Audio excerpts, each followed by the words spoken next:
create the microphone that the big boys won't take, and they won't be afraid to touch your mark. Create your own stage, and don't let anyone take your microphone.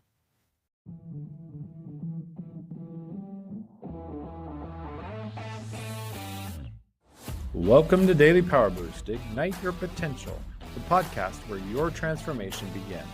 I'm Sean Michael, and each day I'll bring you quick, impactful insights and action steps to fuel your personal and professional growth. Whether you're an entrepreneur, a leader, or someone ready to break limits and ignite greatness, this is your Daily Power Boost to crush obstacles, stay focused, and awaken the extraordinary potential within you. Because remember, greatness begins within. Let's go. Welcome back to Daily Power Boost, Beyond the Boost. Today's guest embodies what I call identity in motion. Paula Washington, MBA and MS, is a strategist, speaker, and the author of the Encore playbook, Bold Strategies for Women Redefining Their Next chapter. After decades of success in corporate and consulting leadership, she realized that her next chapter wasn't about doing more, it was about becoming more. Her work helps high-achieving women rewrite the story of what's next with purpose, power, and peace. So if you've ever wondered whether it's too late to reinvent yourself or too early to change direction, this conversation will remind you that the Encore isn't a comeback, it's a calling. Paula, welcome. Thank you for having me, Sean. I love that introduction, and I'm looking forward to our conversation today. Excellent. Me too. I'm excited. We had a nice chat before. We resonated a lot. We have a lot of through lines, I'll say, that we vibed on. Yes. So to open, from looking at your history and talking with you, you've lived a powerful, full first act. Corporate strategist, consultant, entrepreneur. What was the moment when you realized this next chapter wasn't just a career move, but it was actually an identity shift? Well, that happened in 2020. My cousins and I all lost our last parent. So from ages 89 to 97. And for about 6-7 months, we had memorial services every month. And that was my mom. I was taking care of her. Our older sister, who was 97, she passed in November. So I kind of pulled back for a while and, came out of the public eye, so to speak, and really started to look at my mortality and like, okay, God, what are you going to do with me with time I have left? Because I can live 30, 40 years. They all gave us the baton. They all lived a full life. There was no sadness in that they didn't complete this or that. And so I'm looking at, okay, so my heritage from my great-grandmother being an entrepreneur, going to school and graduating cum laude in 1894 when we weren't even supposed to do that. And then her daughter going to Juilliard in New York, becoming a concert pianist and a real estate broker, and that wasn't supposed to happen. My mom being a manager in a branch at Citibank in New York, she was the only female, period, other than the tellers. That's not supposed to happen. So I'm like, okay, well, what's not supposed to happen for me? We gotta have something. And so I had thought, Encore had been in the back of my mind for years. And I said, let me take my strategic life plan, my business strategies, put them all together in a book and create a framework. And that framework is called Encore. And E is for exit with attention. And it's for navigating the new after the crazy and the chaos we cause, or that happens, called life. And then we have N is O is C is for commit, connection, and communication. And without being committed to who you are, who you see yourself evolving into, your communication isn't clear. And if it's not clear, you're not going to draw authentic relationships. So the tools that I've created allow you to actually hone in on your true identity so that it flows naturally out. And then O is for opportunity, be able to recognize. Some people can't recognize opportunities, create opportunities and align them with the plan. R is for relevance. And that is so important in these days and times to be relevant, understand where you're going, why you're, who you're talking to, what it's about, and create realistic goals that resonate with your niche market. And then E is for your standard of excellence, your personal trademark. What are you the go-to person for? I mean, people know they call me 2, 3 in the morning. I come up with a business plan, tell them how to make money. I can that whole thing in 5 minutes. I mean, that's just my thing. I was talking to somebody today, to a CEO, and he was telling me he wanted to change directions. And I gave him like a plan in 10 minutes. He was like, and I was like, well, you have a gift and I have one. And this is the thing that excites me. So, that whole framework, whether it doesn't matter who you are, whether it's a man or a woman, the reason I get it toward women because of the caregiving, because of parenting, because of all of the transitions we as women go through. But primarily the framework can be used by anyone. And so that was the pivoting moment for me. Once I woke up and I realized, wait a minute, I have a lot left, that I want to have fun doing business, helping people, making money, and living life the way I'm supposed to. Right. And can you share what the realization, when realization, what was the cost, either professionally and or emotionally? You said the cost? The cost when you like realize like, okay, transition time, wake up call. Mortality will do it. I mean, you don't even have you blink your eye and mortality is there. Yeah. So the cost of it was courage. Do I want to do it at this stage of my life, in my late 60s? Do I want to do this again? How much do I want to do? How little do I want to do? What should I be doing and why? And as I began to think about that, I looked at the fact that, yes, I want to do it again, but on my own terms. I don't have anything or anybody in front of me that I have to take care of or do anything for. So let me have fun playing with my toys, which was my new book, and gathering all that information, which I drove my editor crazy because I'm not good at self-editing. However, I did get that last draft and he was very happy. Anyhow, that was it. It was the courage to do it again. It was the courage to say, wait, I can't punk out now. I mean, like, my inheritance is clear. Right. During a time that they weren't supposed to. Well, my time, we can do whatever we want. We do have challenges and barriers and things, but it's not like it was. Yeah, but I think there's still the barrier, Paula. Making the shift at 60, people might look at you like, what are you doing? Like, you're gearing up. We're all gearing down and you're gearing up. Like, are you crazy? Well, and that's true because people don't understand the best. As you mature, your latter days are your best because you have the wisdom. I have more energy, more wisdom now than I did when I was younger. So it would have been wasted then. Now I'm very strategic and intentional about everything I do. I'm very clear about what I do. And when you look at people being successful after in their 50s and 60s, it's because of the maturity. And yes, we can travel and do all these things we want to do.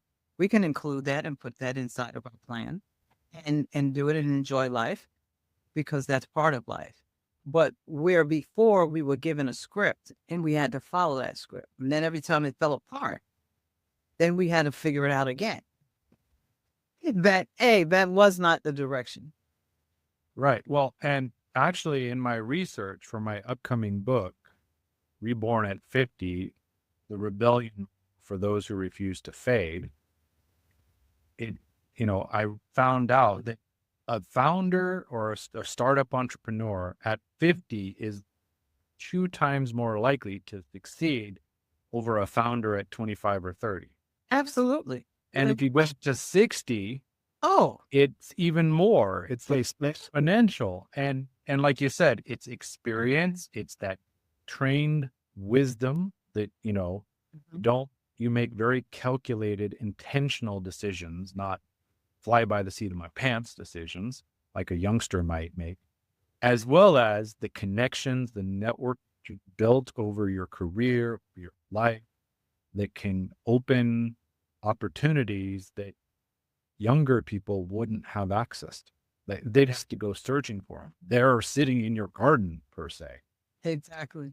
Yeah, Exactly. and I think this is great because I believe a lot of listeners and leaders that are listening are at a threshold like this where they feel maybe a little nudge, but they might be afraid to let go of who they've been to this point.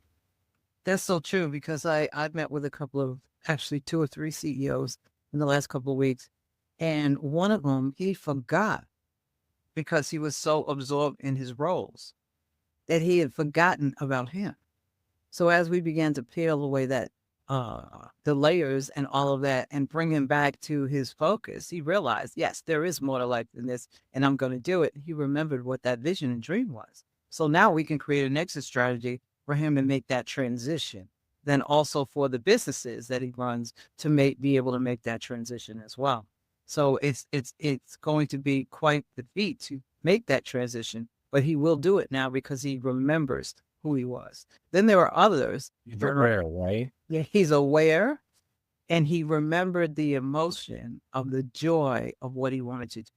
And a lot of times when people forget who they are, or they never really truly discovered it because their whole identity was wrapped up in something else, a job, whether they were an athlete, whether they were a veteran. You go into a system that you're indoctrinated in and you don't remember or never set up who you really were because it was all the roles in your life. And that was one of the reasons I wrote Encore, because especially for women, we were told go to college, get married, have children, work 30 years, and retire. That was our life and to serve everybody else. Well, when that falls apart, because it's a new era, what happens now? You have to figure out who you are. And so all of those things that we may have been raised with may have worked for them, but it won't work for us because now you have to know who you are in order to move the needle in your own life and draw those relationships and opportunities that you were created to serve and to receive. Right. And you kind of have to be, checked. And like identity, we had to a certain point, got us where we were. Good or bad, it got us to that point. That's when the survival identity, or it's following the journey that we didn't even choose. Correct. Right? It was imposed by society or family or culture, and we just followed it. That's it. Because we did what we were told. In the baby boomer generation, we were told what to do. We did it. That's it. And it wasn't all bad because I wouldn't be the woman I am. I would not be the businesswoman I am had I not worked in those corporations that I worked for, had I not had that work experience and the education that I've had. I've been blessed with really good education and some of the best companies in the world. And so that was part of my training. And a lot of times people resent or are embarrassed about their journey, no matter what position you had, whether it doesn't matter where you are in a business, a company, or whatever you're doing. That's part of your journey for where you're going, not where you are. And so celebrate that while you're there, because when you start to see where you're going, that's another level of courage. That's another level of commitment. That's another level of intentionality that you're going to have to go forward in. And even if you might be shaking in your boots, you get it on the go. That's another thing. We learn with wisdom that you don't get the whole plan. You get it as you go. And we know how to pivot real quick. What? We'll flip it that way. We'll flip it this way. We're really good at that because in corporate years ago, we were very agile, even though we were in a structured environment, if that makes sense. Yeah. Well, and as you were sharing, I was thinking of the quote, and I'm not going to get it exactly right, but I can get the gist, by Winston Churchill, right? The courage is not the absence of fear. That's right. And I am a strong believer, and I teach, you can't think your way into confidence. No, you cannot. Confidence, courage comes from motion. Got to get moving to get those. You can think and formulate and strategize all you want, but until you shift identity and start moving, it's going to be always out of reach, right? Absolutely. Because one of the things that I've learned about confidence for myself personally is uh, when I was younger, I would kind of beat myself over the head because I should have confidence. I should this, I should that. And I realized, no, you can't get confidence until you do it. And if it's something new, writing this book and changing my brand and going in a new direction, yeah, I was a little shaky about some things, how it's going to be received. I haven't been out there in a while, how it's going to work or not work or what have you. But I know who I am. And I know that let's go with it, you know? And that's the foundation that you need to build on. Is build that solid foundation of who am I? Exactly. That You identity. can grow from there. And you grow from there. And what I've done in my programs and my coaching and when I work with individuals, I've created assessment tools that make it very clear who they are, even though they don't like it.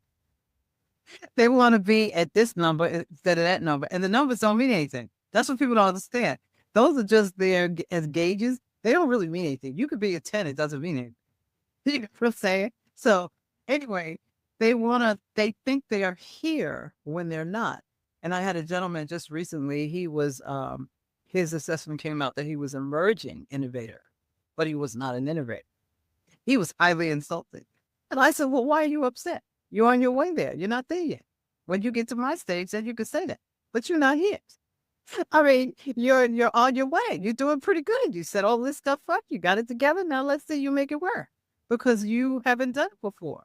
So you can't say you're an innovator, until you've innovated something. And I started laughing and he was like getting a little insulted and then the light bulb went off and he started laughing too. Oh yeah, that's right. That's right. And it's so funny because I love to work with people when they get it, and when they start to say, yeah, I agree with myself. Once they get past the gut punch, right? Exactly. I accept me as I am right now in this minute, no matter what's going on or not. I'm here and I accept myself and I like this. Yeah. And that's very appropriate because one of my assessments is called the identity mirror. Oh, great. It totally fits what you were saying. Like, when a coach or somebody kind of says, yeah, here's your assessment. You're an emerging leader. You're an emerging innovator. It's like, what?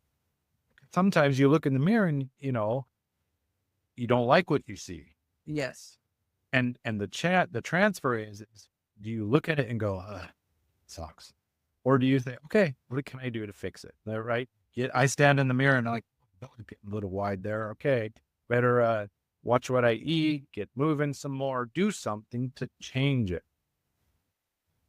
You use a term, Encore champion. Yes. And I love that phrase. From your definition, what does that mean? What are they championing? What are they releasing? What they're releasing is the fear to stand on center stage and receive the applause of well-deserved and well-earned honor. And what I'm championing is your courage to go and stand center stage. I had a mentor many years ago, Floyd Roberts Cosmetics, the Vanilla company. Anyway, and she said, Paula, create the microphone that the big boys won't tip and they won't be afraid to touch your mark. Create your own stage and don't let anyone take your microphone. And what I loved about her, she taught me niche marketing because her products were made for women of color and she was Jewish.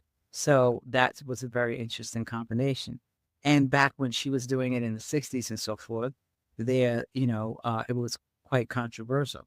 And her teaching me niche marketing and teaching me how women back then really had it hard in business, especially she was in the cosmetics business.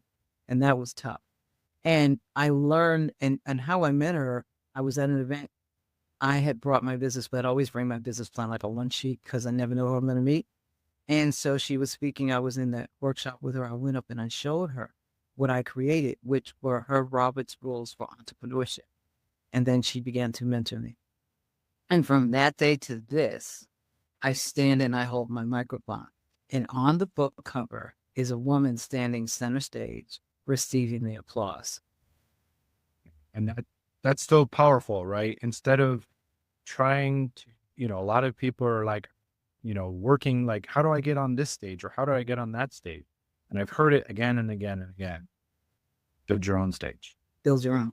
Create your own. And create your own or like create your own niche that, I just heard a story about 1980s, where it was different, right? We didn't have the internet. We didn't have all the, Remember. launching a business. Yeah. Especially like an insurance business was a lot more work. So this group, I don't know exactly who it was, but they wanted to launch up an insurance company.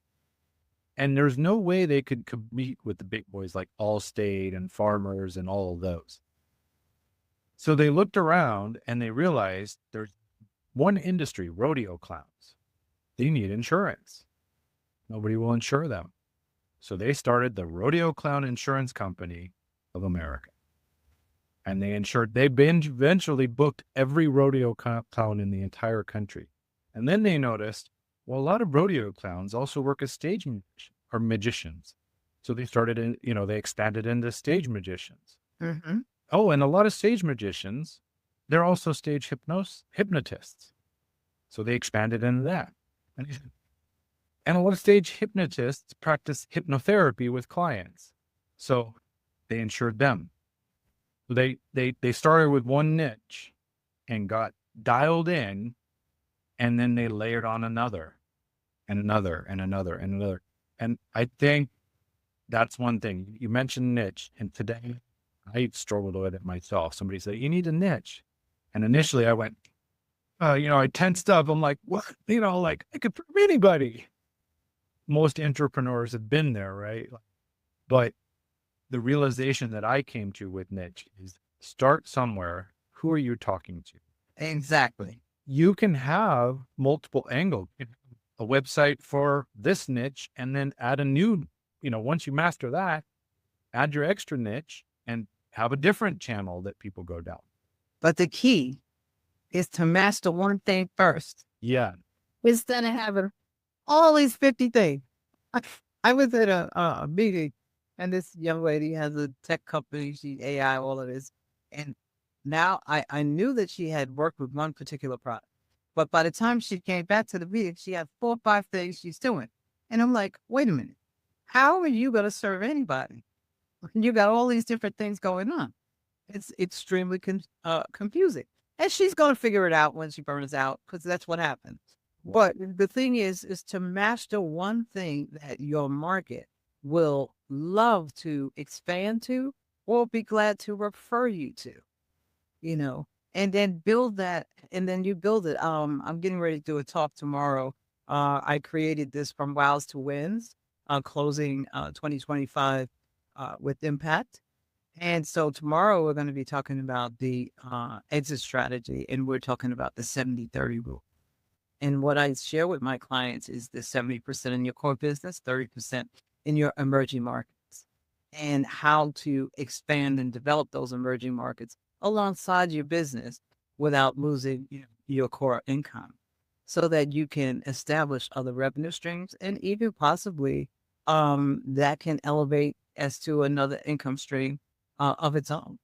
And so I'm going to be sharing those tools that I'm sharing with individuals on tomorrow. But that's one thing that's really has to be clear. We have to know who your core market is. Like the rodeo clowns. That was perfect. They got the whole industry, the whole circus industry. Everybody in the circus or entertainment on the levels that they were engaging with, they got the whole industry. It doesn't matter. It's first to market, right? Doesn't matter what market it is, but you got to be first to market. Right. And hone out, because 8 billion people on this earth. And I've seen it again and again and again, other coaches, consultants, etc., who at the core, they're saying the exact same thing as I do. Mm-hmm. But they're bringing their perspective, their experience, their way of saying it, you know, and because I'm not the right flavor for everybody. Not everybody likes vanilla. No, and People like everybody, chocolate, others like strawberry, and some like rum raisin. Who knows? everybody has a So, fragrance for the people they're called to serve. ex- My audience knows my voice and they know I'm the real deal. The audience I'm called to. Your audience may not be resonate with my voice. No problem. Because it's not my audience. What am I supposed to do? I'm supposed to create my own microphone. So that doesn't so I'm not concerned at this stage in life. I really don't care what people think, how they feel about anything, or what I'm doing and how I do it. It doesn't really matter. Because I am focused on what I'm doing and living my life the way I want to and owning my own space. amen. So this is a perfect segue point to my next point. Fear, right? A lot of people, you basically just share fear. You eat it for breakfast. Well, now, I just Now, just you eat it for breakfast. years ago, it'll be a whole nother story because I had to grow up.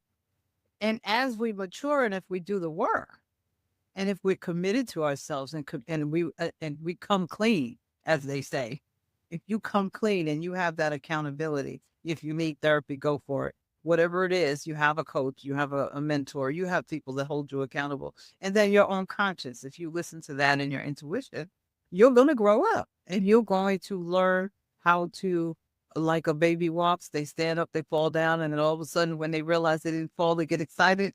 That's what we're doing. We're all growing up. And it doesn't matter how old you are. We're all growing up, trying something new that we never did before. And we're having fun with it. You know, if it works, it works. If it doesn't, we'll make an adjustment. Maybe that wasn't the direction, you know, but fear is a real thing and it's not something to ignore and you positively can't think it off. You have to walk it out. Do it. Shaking. I remember the first time I stood on stage and they gave me the microphone. It was at my church. And they gave me the microphone. I was supposed to do a leadership conference. And I didn't know I was going to be asked to go up there. And they handed me the microphone. I'm standing there. I'm shaking. So I dropped it. I kept dropping it. I was so nervous. I said, well, it's one thing for me to go work in a company and stand up there and do presentations all day as a trainer. But, you know, the church is, that's a holy thing. You know, what am I doing here? And so I thought they were going to let me sit down and they didn't. The person came and held the microphone and said, so weird, go ahead. And once I started speaking, it started flowing. I took the microphone with him, started walking across the stage, and it was off to the races. But initially, I was like, well, and actually at the summit, I was noticing because I watch people big time, body language, everything. It's who I am. It's part of my emotional X-ray vision of being able to interact or watch somebody or listen to them speak and not just hear their words, but hear what's happening underneath. So some of the speakers, like one, and he's the CEO of the company. Mhm. He's zipping across the stage like this.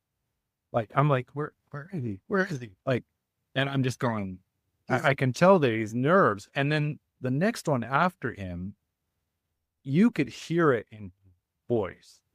You know, he's a founder, but he's dressed like Steve Jobs, like with t-shirt and blue jeans. And, you know, the previous guy's in a full suit, you know, because he's the CEO of the largest bank in the area. At first, just like you said, I could feel the nerves that he was dealing with. But after a few minutes, he got his stride and he just rolled with it. exactly. And so there is, you do it scared. You do it shaking. It's okay. Because after a while, you're going to kick in and your mind is going to, you know, I gave someone this tool this morning about overthinking because he kept telling me, oh, you know, I'm a pessimist, I'm an introvert, I'm a this, I'm a that. I said, stop with the labels. Just stop. Your mind is overthinking and you're wearing yourself out. And I said, you're not going to wear me out in this. Your mind is running away with you. Exactly. I said, stop it all. Let me tell you something. Put some music on, sit down, do the assessment, and put it the next week. Because we are not going to go through all of your idiosyncrasies and that's your head talking because you're afraid. And we got down to the root of trust. I said, you have to learn how to trust your intuition. And until you learn how to trust yourself, Trust. until you can trust yourself, none of that stuff matters. I'm not interested in the imposter syndrome and all that crazy stuff. And I'm not saying that those aren't real things. I'm saying the bottom line is with you. The buck stops with you. You got to trust yourself. You got I say that. Who do you think you are? Self-concept. Yes. Do you trust yourself? Self-trust, self-leadership. Exactly. Right? You want to be a good leader on the outside. Everything starts inside. Exactly. Take care of the inner, the outer will align. Exactly. And especially for entrepreneurs, especially the younger ones, or the ones newer in business, I will say, because they think they could come out of corporate and just run this business. No, because it's not the same industry. And an entrepreneur is born. You just can't decide one morning you're going to wake up and do it, because a true entrepreneur, like the head of FedEx, 13 times bankrupt, that's a real entrepreneur, a real visionary. Colonel Sanders is real visionary. So many people like that, real visionaries. We are sold out to the vision, and we will ride that thing till the wheels fall off the car because we know it's going to work. We just haven't quite got the formula yet. And that's the difference in commitment. Right. And I look at it like this, Paula. Most of us, especially if we were in corporate, it's push, push, push, right? It's all about push. Exactly. Really making the shift to entrepreneur, you cannot live on push. You've got to pull that vision, that future, that why so intense. It's like the largest magnet on planet Earth, just moving along, and you couldn't quit if you tried. No, but the alignment is understanding where you are in the pull. Right. I see this. I know I'm going there, but I'm here now, and I need to figure out how to walk at my pace to get there instead of rushing trying to get there and trying to push like we did in corporate. Because when I came out of corporate, and I like, oh, wait a minute, I don't have anybody helping me. Oh, I got to do all of this. That's a different thing. The conversation, the language is different. You have to learn a different language. You have to also learn how they do business. Entrepreneurs do business very different than people in corporate, and they have to understand that. And then the communication in that you want to close it, you want to line everything up 1, 2, 3, 4, 5. It doesn't go that way with us, because the way business goes, it doesn't line up that quickly. Sometimes it does. That's a great deal when it does. When we could get it all done, boom, yes. But most of the time, you're going to have to nurture that for a minute before you can get. Yeah, it's kind of like wandering lost in the forest before you find your way out. Sometimes you're gonna make a wrong turn, and I love the meme that shows what people think success looks like, and it's a nice linear path. And it says what success really is, or what entrepreneur really is. And it's a line that's just going everywhere in the country, just like over here. And you feel like you went all the way back to the beginning, started again. And exactly. It's like a garden. You put all these seeds in there, and then you don't remember what seed you planted.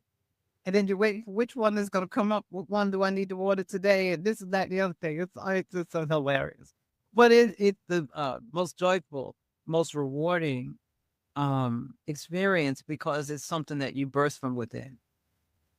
And no one and nothing can burst your bubble when it comes from inside out. Well, and someone had success, in career, corporate, whatever, for years. I would say they're not afraid of failure because they've proven to themselves, the world, they can pivot, they can adapt, they can learn, they can grow. What they fear is irrelevance. Exactly. What they feel is irrelevance, and what they fear is timing. Right. because they're used to snapping their fingers and making it happen. And you can't snap your fingers here. Yeah, it's no magical wand gonna work. We don't have any fairy dust that's gonna go, "Boop." Not happening. Yeah, you're right. Well, and yeah, and I think it's a matter of shifting from traditional fear-driven ambition, Mhm. right? I was on with Leslie Flower. She does a lot of talk on, Napoleon Hill and Think and Grow Mhm. Rich. And she talks about the 6 ghosts of fear. And she said the same thing. Like, I don't like the old false evidence appearing real, because the fear is real for that person, whatever fear it is, for them it It's is real. 100% It's real. real. 100% real. It's as real as a grizzly bear standing outside their bedroom door. Exactly. But, we're afraid of judgment and criticism. We're afraid of poverty. We're afraid of death and old age. All of those things are very real fears. And so a lot of times, especially like you said, if you're switching from a job, a career, to entrepreneurship, and the fear is like, well, if I don't make this work, I might be on the street. Yeah, I'll be a failure. I'll be a failure. I'll be on the street. My family will look down on me, or my friends will look down on me. And it's a matter of shifting to what I call identity-driven Exactly. ambition, right? Purpose-driven ambition. You're like, you know who you are, you know where you're going, and purpose and vision, everything pulls. There's not the pressure like I gotta make this work, or I can't pay the mortgage this month, or any of that. And I think a lot of people often get confused with movement versus meaning. That's true. They do. They don't know the difference. They're so busy proving. Right, because they are performance driven and they're people pleasers. When you're in an environment, in a corporate environment, you're people pleasing all day long because you're trying to sell yourself to keep your job, to get paid, to get promotion, and do that. Right. And it doesn't matter what level you're at. It doesn't Entry level all the way up. all the Only way. presently. Yeah, everybody, the gerbils, Shareholders, board and members. there's everybody. Gerbils on wheel. They're all on the same wheel, spinning until they spin out. But in this environment, the only thing you have to do is allow yourself to grow up as a human being and in your own personal leadership. And the business will grow because you're growing. When a business doesn't grow, it's because the leader is not growing or was not accepting the truth about the direction they need to go. Whatever it is, it solely rests on that business owner. And that's why I love working with business owners, because of that fact, because they take the risk, they'll do what they have to do. And then when they realize or recognize something, the majority of them will make the change because they're committed. Right. Yeah. It's never about, not about strategy. No, not about not. business. Business plans are useful and important, but not, like you said, it's about the guy at the helm, the gal at the helm, right? The person who's who started the business, who's running the top of the business. Any bottlenecks, almost every time that I've seen. I say almost every time because I don't know everything, but majority, it's that leader is the bottleneck. Exactly. I had a client. They're not accepting the reality, their limits, or whatever. And then they don't know their blind spots. Right. I had a client, she built a very successful business media company, and she wanted to net 7 figures instead of gross. And she couldn't quite figure out why she couldn't had a great team, had a great staff, So I went and did an assessment. I said, well, the problem isn't them, it's you. So I said, well, let me lead them. And you do whatever it is you do. Let me get them reorganized and what have you. So I did. I restructured everything, trained them all, gave them manuals, all that kind of stuff. And they were off to the races. They were so happy because they were independent and they could do what they were created to do with minimal management. And so when she realized, oh, they don't need me, I said, yes, they need you because you're the visionary. You just got to figure out what you're supposed to be doing. And then I started working with her Oh, I didn't realize I was doing that. Oh, that's why this. Yeah, because these are your blind spots and you don't see them. Right. And They're, if and they're you were going, blind spots because it's not that it's not literally, it's like in a car, mm-hmm, right? There are blind spots, whatever vehicle you drive. There are actions we take as drivers. I know that's a blind spot, so let me look over there. And, a lot of times with business owners or team leads, mm-hmm, managers, directors, they just paid attention. All the problems they're having with the people, they're mirrors, right? They're showing you exactly. where your gaps are if you just pay And attention. and and the accountants and all of the team Right. flipping because you don't see it. You're trying to micromanage them, and they're like, or they check it out. And so she realized it, and when she did that next tax season, they doubled on that 7 figure because she took her hands away and she did what she does well is lead the business and sales outside of the company. Like she wasn't there maybe once a week, where before she was trying to be there every day and it was making them nuts. And the less money they were making, the more she was there and the more they drove them crazy. So her thing was, well, let me go set up another territory. Let me go do this, that, and the other. And she trusted them. Ha ha.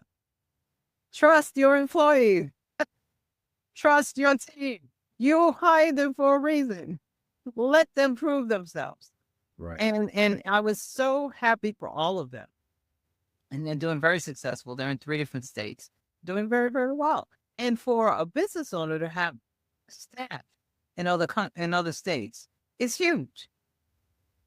To do that well, to hire staff, because it's not a big enterprise. It's a small business. But to do that well, to hire staff that and maintain that staff through COVID and various other things, and all of those families that are represented in those 3 different states, that's huge. Right. And because a stat in my research Mhm. recently was 80% of mid-management hires, over 80%, are wrong. Right. Bad decisions. And with a work, environment where over half of people leaving a job to get a new job, it's because of the boss. Like people It are, is. they don't, Every time. they're leaving because of the boss, and boss management is burning out because they don't have the resources and training they need, especially at that middle level. And again, you go to the top, to the business owner, and when that business, it's just like us, right? When we make that little internal change, Mhm. the rest of our world outside, relationships, Yeah. business, happiness, joy, all of it, it falls into line.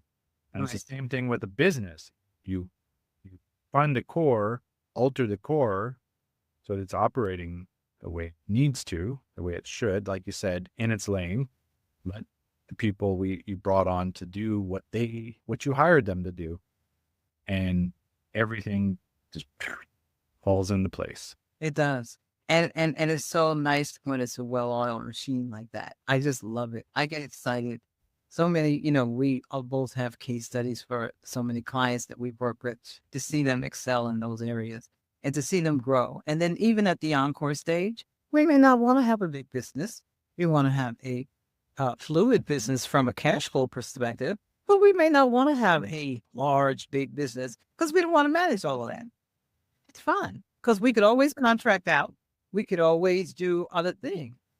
But knowing what you want at that encore stage can determine the direction of where you go, how you go, the energy you're going to expend, and the expertise you need to bring to the table.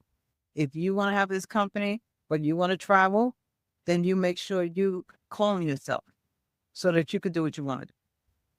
Exactly, because I saw that in a relative who owns a very successful externally 7-figure business, and they came to visit us in Guatemala. 8 days. 8 days. I'm not talking about a huge amount of time. 8 days like this on the phone. Yeah, Because nothing functioned without her intervention. exactly. And I scratched. I said, you don't own a business. You work in your business. You have your own personal job. Right. You're the owner and you're an employee. Exactly. We're working, as my mentor says, are you working in the business or on the business? Exactly. Exactly. Or for the business. Yeah, because that's the difference, and they don't realize that it doesn't look good. I remember when I was going to see my business coach, and I'm all going to tell him all the busy stuff I'm doing. I'm going to be important. I'm going to be CEO. I'm going to be important.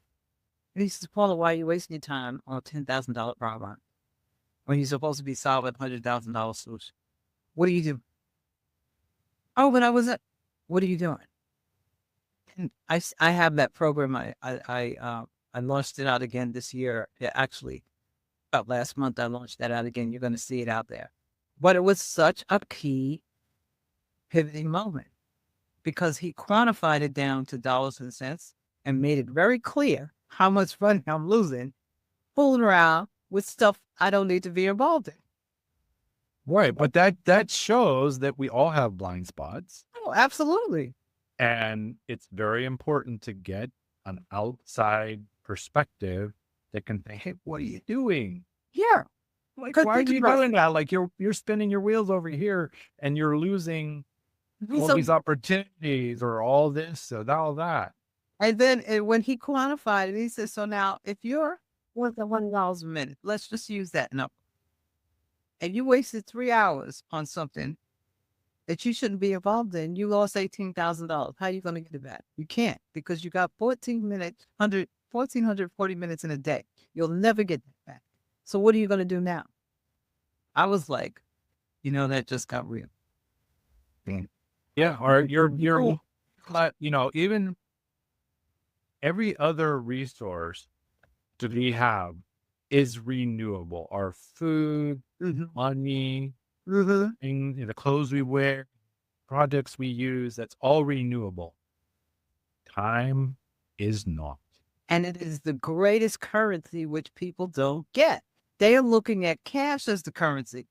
Time is the currency. There are people who woke up and didn't have 1,440 minutes today. There are people that woke up that were not well and could not do certain things. So that is the greatest currency in the world. It's time. And it's your friend if you want to be friends with it. Sure. Instead of fighting it and wanting to manage to do all of this other stuff, master it and go with the flow. Yeah. All right.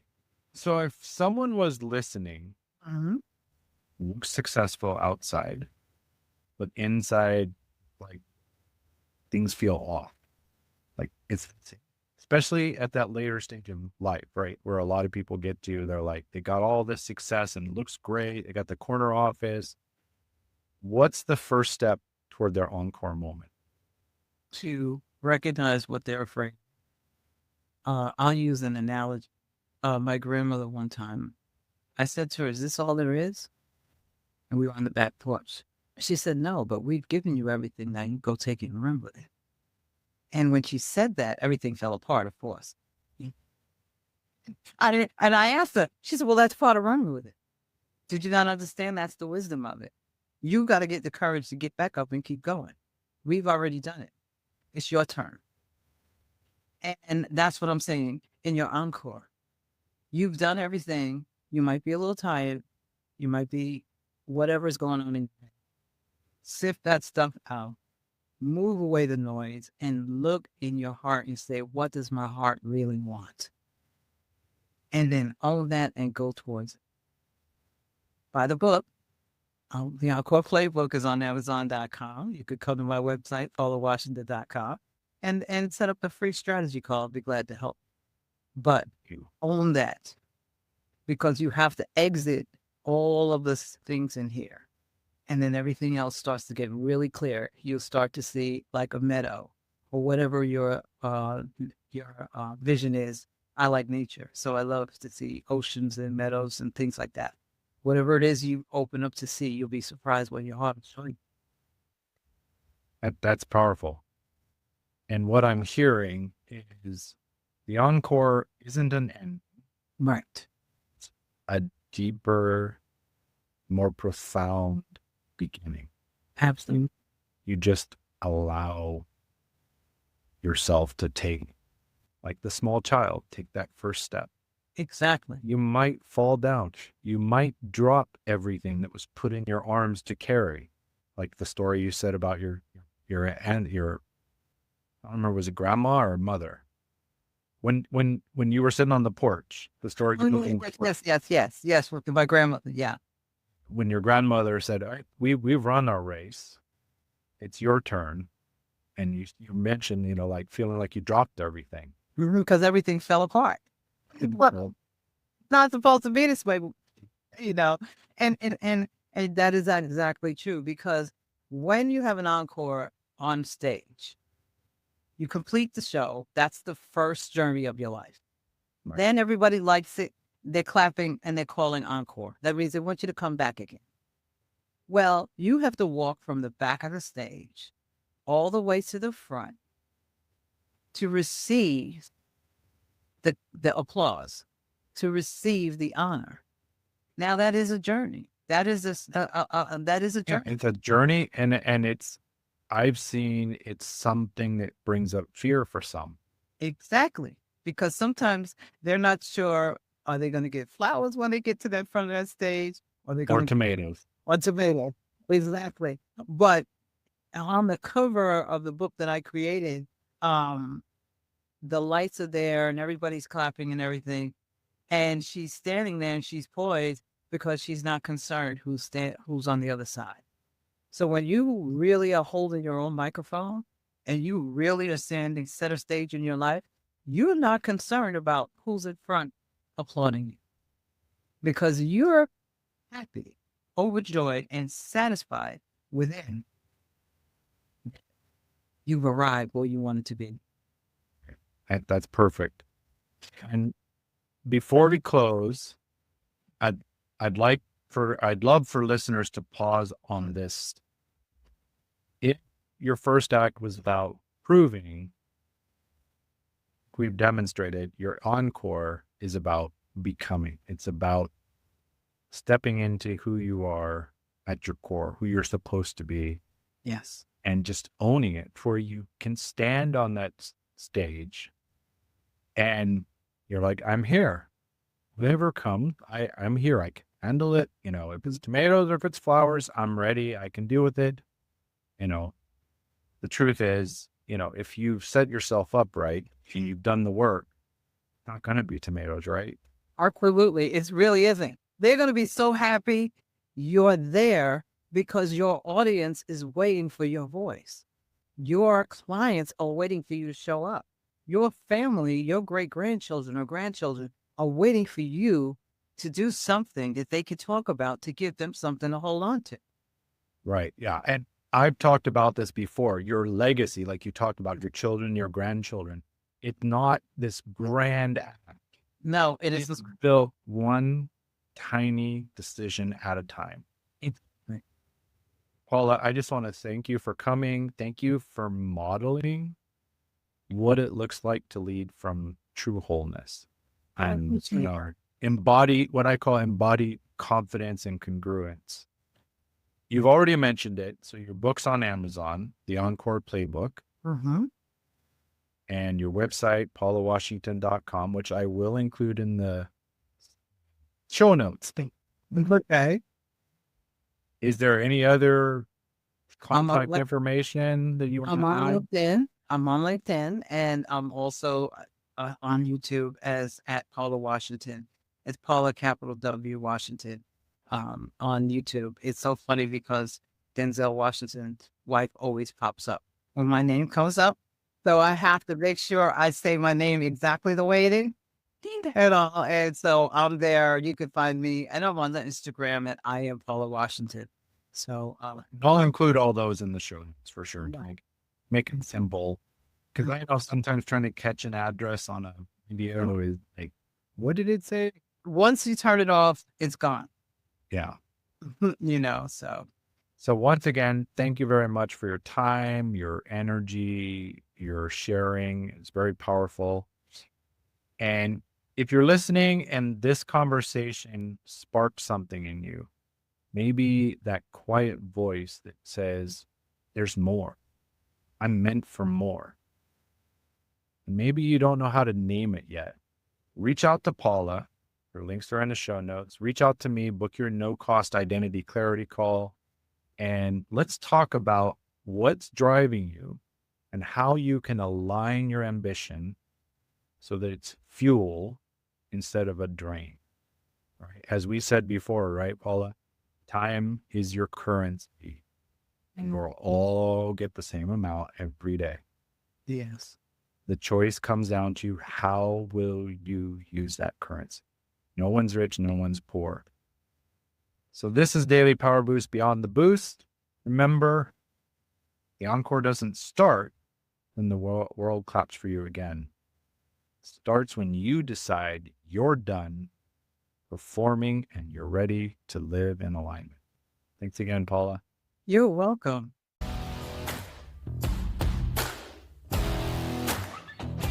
Thanks for tuning in to Daily Power Boost. Ignite your potential. Remember, transformation starts with action.